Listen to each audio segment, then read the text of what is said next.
Hello, welcome to Miss Peepers Reading Corner. I'm Katrina, aka Miss Peepers. Let's talk about Scout Camp. Today we're going to discuss Flamer by Mike Curato.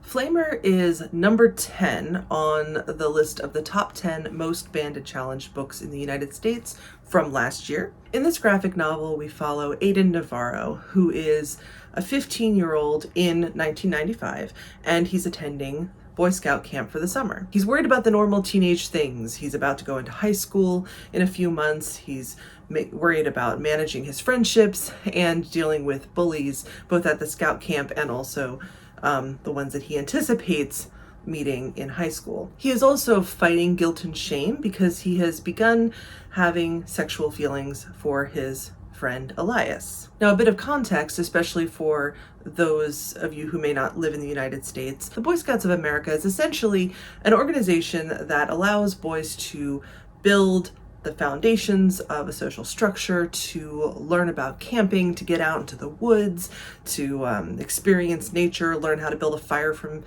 with 2 sticks of wood, stuff like that. And it wasn't until 2013, so fairly recently, that the Scouts voted to allow openly gay members to join. Additionally, Aiden is Catholic, which adds another layer of guilt and shame over his potential homosexuality, which his religion is telling him is a sin. I say potential only because for a good portion of this book, Aiden is not willing to admit that he is gay, but he is. So why was this book banned? Well, if you spent any time on my banned book videos, you'll know it's because the main character is gay, and also because throughout this story, the messaging is to learn to accept yourself and that it's all right to be queer, that is not a bad thing. And additionally, it is claimed to be sexually explicit. Now, there is talk of sex in this book, talk of masturbation in this book. This is a bunch of teenage boys at camp. I don't know what you were expecting. Maybe that they're discussing the finer points of Tolstoy's War and Peace the entire time.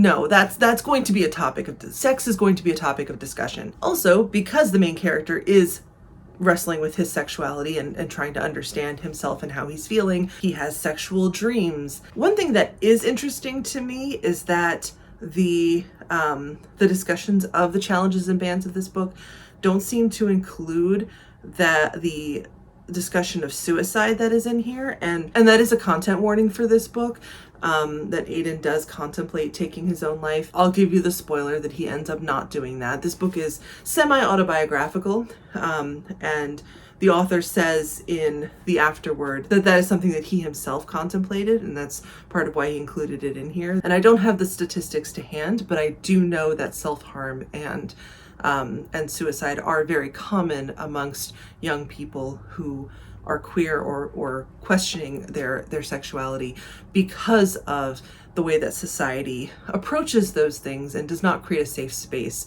overall for that. So if nothing else, this is cautionary. This is an educational book to describe what a teenager might be going through. Yes, it's set in 1995, but even now, those stigmas still exist, especially with our society constantly telling teenagers that they don't know themselves, which is interesting because no one ever says, how do you know you're straight?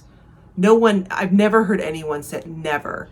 No one's ever said that. The same way that you know you're gay or bi or pan or ace or whatever your designation is, you know. And of course, it can be difficult to get to that acknowledgement about yourself when society is telling you that what you're feeling is wrong. And that's what we see Aiden going through. Aiden insists for a good portion of this book that he is not gay because he's having such difficulty understanding how he could possibly live with that being true about himself, how he could fit into society, how he could be accepted. Would he be accepted? And he truly does not know if he would be or not.